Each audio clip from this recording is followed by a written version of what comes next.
What's happening? It's your host, Zach SchuZ, Schumaker, and today I'm going to be having on the very first commit in Miami's 2022 recruiting class. He's now become a top 25 all-time ranked commit in the program history, and he just came off having a huge UAA season where he became one of the top players in the Under Armour circuit while playing for DC Premier. He's also preparing for his senior season now at St. John's College High School. He's a top 100 recruit, a four-star, and that's Chris Watson.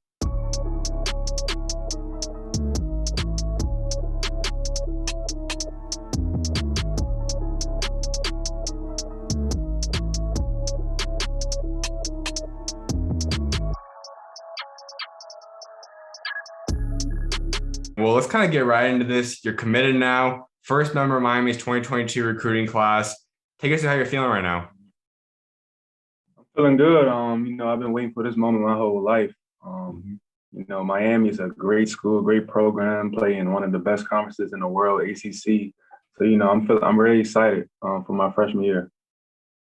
You have to walk us through this whole process because you had a top eight. Obviously, you didn't have this during the majority of your high school recruiting process and this whole process the past year and a half now. You had a top eight. You narrowed it down then to your top three: Georgetown, Marquette, obviously Miami. Take us through that. Like, why were those the three schools you kind of narrowed it down to and said, okay, these are the three schools I really want to focus in on? Mm-hmm. So, yeah, I say all three schools that you just named are great programs with great coaches and great staffs. Mm-hmm. Georgetown, one of my trainers I know my whole life, Coach Crouch, he's been recruiting me hard since about, I'll say June 15th. And, Marquette, great staff. Coach Shaka Smart and his staff been on me very hard, since day one. And they really love my game. They were really love to have me. But, I just felt like all three schools that you just named are great schools, but, just great things going for the program. So, yeah. And we kind of were talking a little bit about this before this. And obviously, we knew for the past year or so, Georgetown really was the favorite, at least according to different rival sites and people putting crystal balls out there. Because I think you're only like 15 or so miles away from the place. So take us through that. Like, how was Miami able to come in and take you away from the hometown team, away from a team that was pretty close to home? Like, how are they able to do that? I mean, you can't pass up on a big time ACC school like Miami, playing schools like Duke, Florida State, Syracuse every night. Mm-hmm. And, Georgetown, I really love Georgetown, but, I just felt like I wanted to experience something new with going away out of state, going to Miami. So overall, I just basically want to experience something new and get a better feel of like a different environment and different area and meet new people. And you were out in Miami just a couple of days ago on a visit. How big was that visit in terms of recruiting process? Like, how big was that for you ultimately deciding on Miami? Yeah, so right when I touched down, the coaches greeting me at the airport. Mm-hmm. I felt the love already, like the first day, the first hour. And they also greeted me at the hotel. The assistant coaches showed up at the hotel. And I just knew right when I got there, I just felt like, I want to commit right here and there. The campus is awesome. Mm-hmm. The arena, just everything they had was what I was looking for. So I feel like I chose the right school. So let's say Miami never was in the picture for you. Which one of those schools would you have chosen? Like, was it Georgetown, Marquette? Like, where would you end up have committed at if Miami was not in play?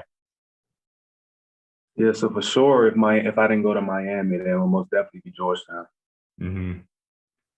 Yep. So yeah, a lot of people, there was a couple crystal ball predictions on 24/7 Sports. It was about two that said I was going to Georgetown, but if it wasn't Miami, it would most definitely be Georgetown. At what point would you say Miami started kind of carrying away and kind of taking the lead for you? Like, was it recently just on that visit? Was it past couple of months? Like, when did Miami start taking the lead for you? Yeah, so I would say recently I played down in Hampton, Virginia against Team Final, and Miami was recruiting a couple guys from that team, and they saw me play just from recruiting them, and they fell in love with my game. So ever since, they've been on me hard. You have to go in depth about Coach Larrañaga. He's obviously been a great coach, and he develops a lot of guys similar to you. Right now, the vocal points they want a little bit different on the point guard spot, but look at guys like Lonnie Walker. You look at guys like Bruce Brown. You look at a lot of different guys that play that kind of interchangeable 1 to 3, possibly could guard even 4 or 5 type guys. How big was that for you during your recruiting process? Just looking at Coach Larrañaga, seeing how he's developed guys that are quite similar to your game. Like, how big was that for you? Yeah, so Coach L's a great coach. You know, he took George Mason to the Final Four a couple of years. Well, not a couple of years back, but a long Mhm. time ago. And yeah, he's coached a lot of great guys, a lot of guys that's in the NBA right now. You know, I feel like he can develop me, like like guys like Lonnie Walker, Davon Reed, and Mhm. I just feel like I can go there and develop or even be better than those guys, even though they're really great guys. But Coach L, he's really developed guys in my position and got them to the next level. Now, talk about him off the court because you guys go see him now throughout your visit, talking to him on the phone calls. I'm sure you guys got some Zoom calls throughout the past year or so. Like, what's his personality like? Just talking to him, not even about basketball. It's like, what's his personality like? Yeah, he's a great guy off the court. I went to have breakfast at his house on my visit with him and his wife. They're I feel like those are two genuine people. They really, they will love you off the court and on the court, but off the court, you know, I feel like they're great people. He has very good energy. He likes to, tell stories about, his past coaching career. I mean, not coaching career, but like his past coaching jobs and all that. But I just say overall, he's a great guy. What's your funniest memory or moment with him so far? Um, there was a lot of fun moments during the visit. I would say when I called him that I was going to commit, he screamed on the phone. So I would say that's a very memorable moment with him. That kind of was my next thing I was going to talk to you about because obviously we talked about your visit just a couple days ago. Now you're committing today. So when was that phone call? And when did you officially say, okay, Miami is where I'm going to be playing? When did you talk to the coaches and tell them? Yeah, so I told them actually 2 days ago that I was going to commit. They were all in the same room as the staff, and they were really excited. Can't wait till I get there. And I just feel like I'm their first recruit in this class, so I feel like we're starting off right. Getting me, we're trying to get a couple of big guys. But yeah, I would just say I'm looking forward to the season next year. We're going to be really good. At this point in time, you're coming at the 27th highest all-time ranked commit in program history. That's likely to change. Obviously, ESPN has put you at number 89. 247 is going to probably move you up a lot too. Like your rankings are going to go up quite a bit, so you could probably be a top 20 all-time commit. But just knowing, like we talk about that long list of guys that's come through this program, that's committed to Miami, and your name's now amongst them. What does that mean to you? I mean, it means a lot. Guys like Chris Likes, Lonnie Walker, Davon Reed. I feel like my name can be up there with those type of guys. I'm a top 100 recruit. Lonnie Walker, he was about, I think, top 10, top 20. So Mm-hmm. I feel like me coming in this year, I can set the tone and get Miami back to where they need to. We've talked about it a couple times too now, but you are the first commit now in 2022. Now, we don't know how many guys are going to come and go throughout the next year with transfer portal stuff. I think Zay Wong most likely will be heading to the NBA. I think he's one of the top players in the country next year. But right now, like, we could still have some other openings in your class. So is there anyone you guys are specifically targeting? Like, is there anyone that you want to play with that Coach Larranaga has talked to you about that you want to play with? Like, who are some of the other dream class scenario type guys for 2022 going to Miami? Yeah, so as you probably know, Malik Renault commits today at 2 o'clock. He has Miami in his final list of schools. So we're trying to get at him. Another big guy is Faber Ayer. That's a big friend of mine. He goes to McNamara. He's from the DMV. So basically, we're just trying to get a couple big guys. But I feel like we can get Malik, and I'm gonna try to work really hard on Faber. Now, are there any guys currently out in Miami right now, rather it be 2021 recruiting class that's now freshmen, or is anyone on that roster that you have any kind of relationship with yet? Um, since I spent that weekend down there with them, I feel like I clicked right then and there with the guys. So Mm-hmm. before I went down, I knew Jakai Robinson. He played with Team Takeover. He played on that older group, and I played on the younger group. But we knew each other before then. But yeah, he's a really good guy. He's real good. I feel like me and him next year can do really big things. So when you do talk to Coach Al, you talk to the coaching staff, what do they expect from you? Like you got another year to get ready for it, but when you do come in as a freshman, like what do they expect from you to bring to this team?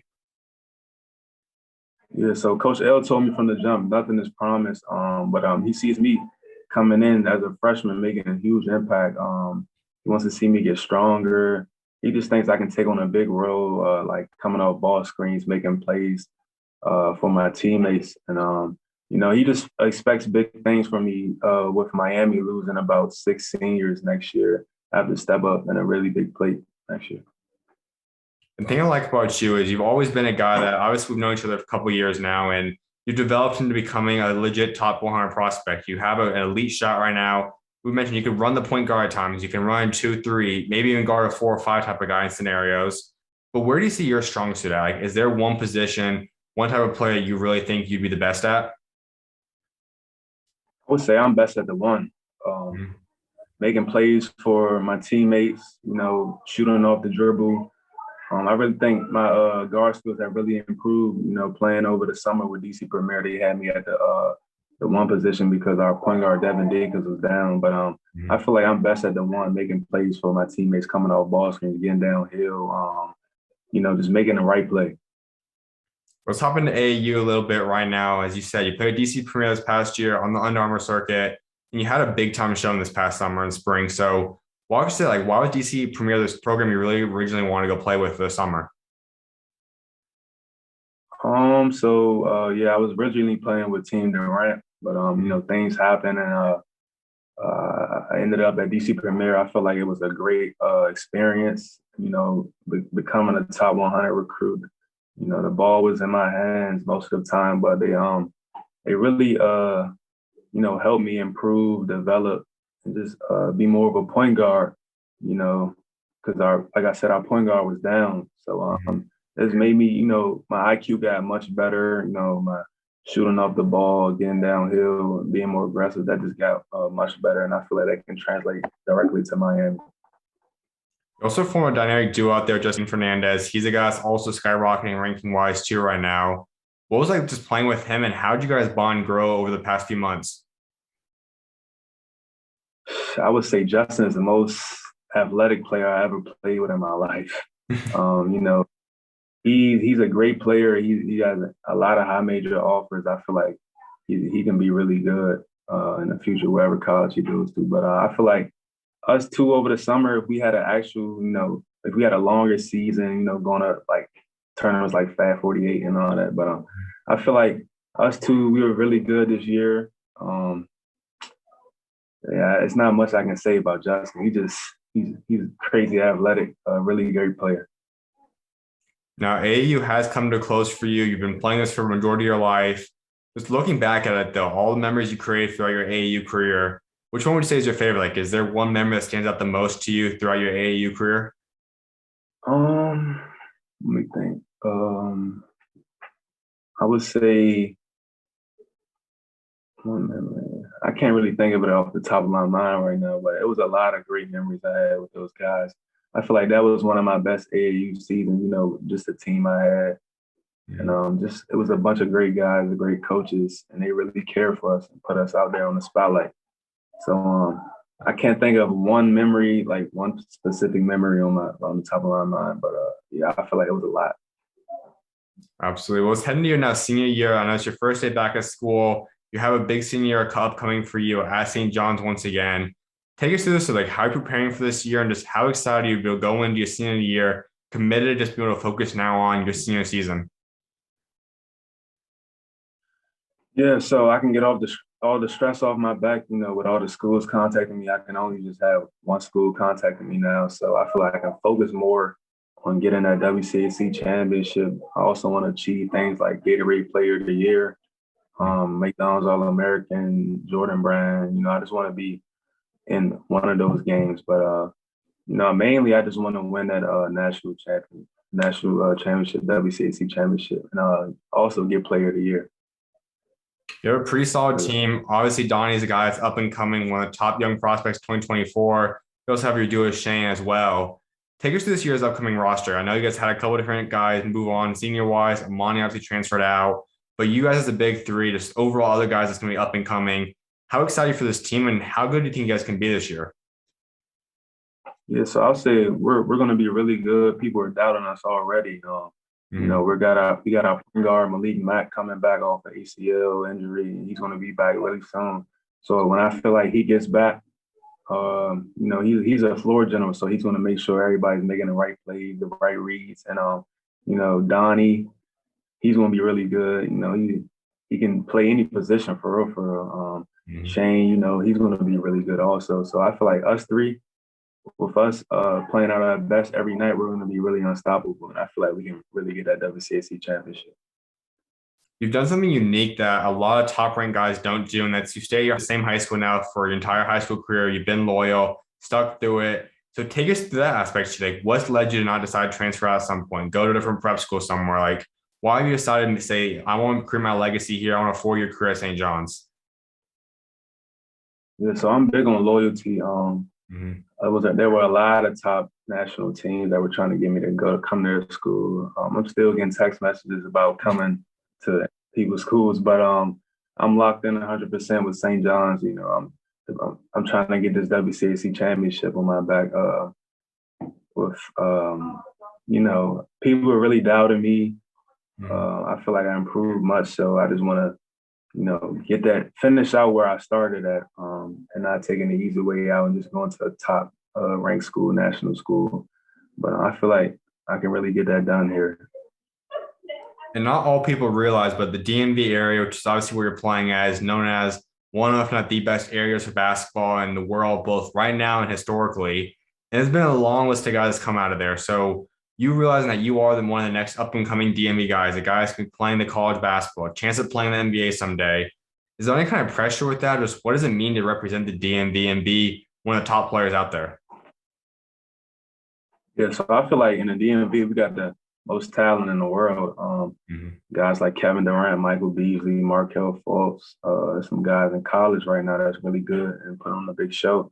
So I feel like I can be next in that line with just one of the top guys from the DMV making to the next level. So I really believe in myself in doing that. So if we go through your career a little bit at St. John's, your freshman year, you guys had a loaded roster. Darius Maddox on that team, Mitch Milliga out there, Rhode Island. Shane and you have been together for a long time. Casey is one of the stars on that team. Just what was that freshman year like getting to learn from that many high-level Division I players? Yeah, so freshman year, it was a rough year. Actually, I think I was about the 7th man coming off the bench, so I really worked for that spot. Playing behind guys like Casey, Darius, Ish, high major guys. I really worked for that, earning my spot freshman year. So I feel like, I competed in practice every day with those guys. They made me better, pushed me, made me work harder. So, I feel like I really learned from them. And my role will be much easier this year, just learning and competing with those guys my freshman year. You've got a larger and larger role each year throughout your high school career. And we kind of talked about the whole transferring thing too before. And a lot of guys might not be playing a lot the freshman or sophomore year. They transfer out after that. So what kind of kept you motivated and said, I want to work for this opportunity. I want to stay loyal, rather be coming off the bench a couple of years, then getting a lower role in the starting lineup and eventually becoming the go-to guy. Like, what's led you to be that kind of guy that grinds through the entire process to become the star player, which you are now? Yeah, so I'm big on, trusting the process and never giving up. So, freshman year, I didn't really get that much playing time. Sophomore year, I started. Last year, we didn't really have a year because of COVID, but we had one season game against McNamara. And I feel like that game I really played well. That type of game is going to be how I got to play this year. And, just taking over the game, getting my teammates involved and making the right reads, being a leader on the floor. So I feel like this year is my biggest year and improving and being ready for college. When you do move on, it's going to most likely be Donnie's team. He's going to take over. How bright is his future? Like, how special is Donnie moving forward? And just what is he capable of doing throughout his high school and then even pro and college career someday? Yeah, so I say his future is very bright. He can play 1, 2, 3, or 5 position. In college, it's positionless basketball and in the NBA. So, he can really shoot the ball, dribble.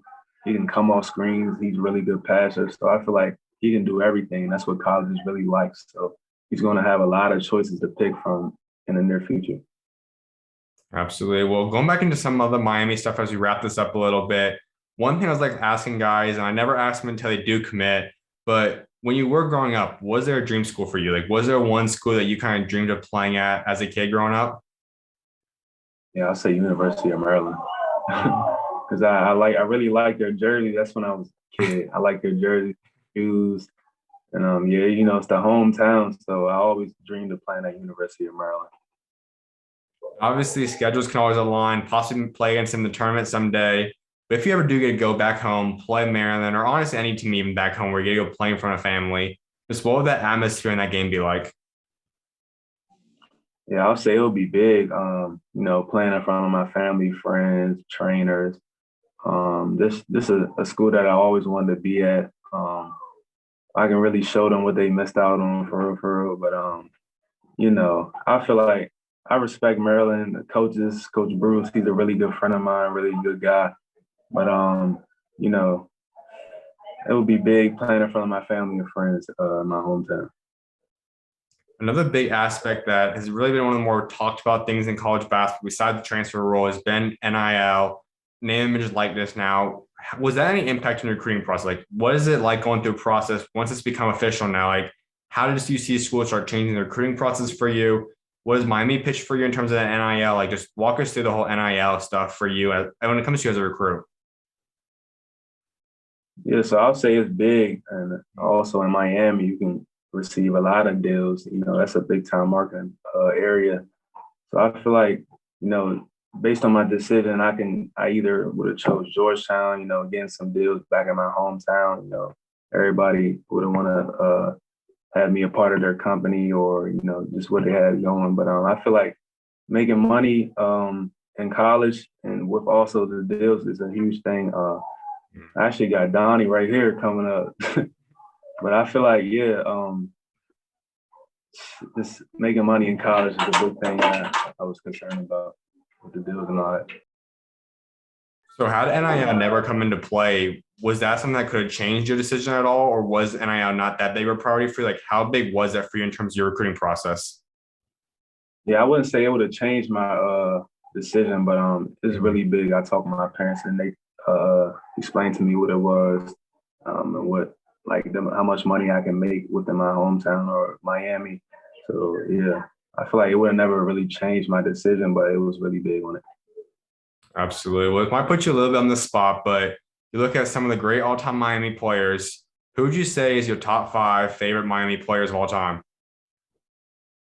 Uh, Angel Rodriguez, Shane Larkin, Lonnie Walker, Chris Likes was a dog. I'm really a fan of Chris Likes. Um, I would say, as of right now, the last one I would say is Zay Wong. He's a really good player, he's a bucket. So yeah. I know I've talked about him a couple of times. I think he's going to be a guy that's going to win potentially ACC Player of the Year. I think it's going to come down to guys like him, Buddy Boeheim, a couple others. But if for some reason he has to come back another year for college and you get to play with him, what would that be like just being able to play alongside a guy of that caliber? Yeah, I would say it'd be awesome to play with him. He can really teach me a lot of things, push me in practice. We really can compete, make each other better. So if he comes back, that would be great because I have somebody to learn from my freshman year. Absolutely. Well, if there's one word that you could use to describe yourself, put your entire character into one word, what would that one word be? I would just say, I can't think of a one word, but I'll say I'm a really fun guy. I like to joke a lot. But let me think. One word. I would just say caring. I care about a lot of people. Care about my family, coaches, trainers. I care about everybody. So I feel like, yeah. Absolutely. Well, somehow it's like wrapping up, it's discussing a legacy, and we now know your next chapter. It's going to be at Miami. So when you are done throughout your Miami career, right, that'd be 1 to 4 years. What do you want to remember for what you achieve both on and off the court throughout your career there? Yeah, so I want to receive a good education. Get ACC Player of the Year, a couple years, Freshman of the Week, Rookie of the Year. Just goals like that, things like that I want to achieve. But I really want to be remembered as, one of Miami's greatest players in history. Is there one record you kind of would love to break, whether it be scoring, steals, assists? Like, is there one record you'd love to break there? I'll say I want to break the scoring record. Mm-hmm. for sure. Absolutely. We'll discuss your faith a little bit too. I know you're a believer, so talk about your faith. Like, how has God helped get you to the point you're at today? I'll say God has a huge impact on my, where I'm at today. Without God, I wouldn't be here, wouldn't be the player I am. I really trusted in God, trusted the process. And I'll just say God is everything. Where would you say is the biggest moment God's shown up in your life so far? I'll just say get me here today to make a decision like I'm doing right now. I wasn't that really good back then. I was kind of a bench player on my AAU team, and I just worked hard, believed in God, and this is where I am today, committed to a high major D1 like Miami. So when did you realize it? Like, when did you start saying, I could be a Division I player? I'm a guy that truly is one of the better players in the entire country. Like, when was that turning point for you? I always felt like I can be a Division I player, playing in my backyard with my neighbors. I was just killing them. That's where I really learned and really got that dog that I can, I thought to myself, and they also thought that I can be really high major. And I would say 7th grade, 6th, going to my 8th grade year, I really felt like I can be a really good player. Well, final thing for you, give Miami fans your 3 biggest goals you have set for your Miami career.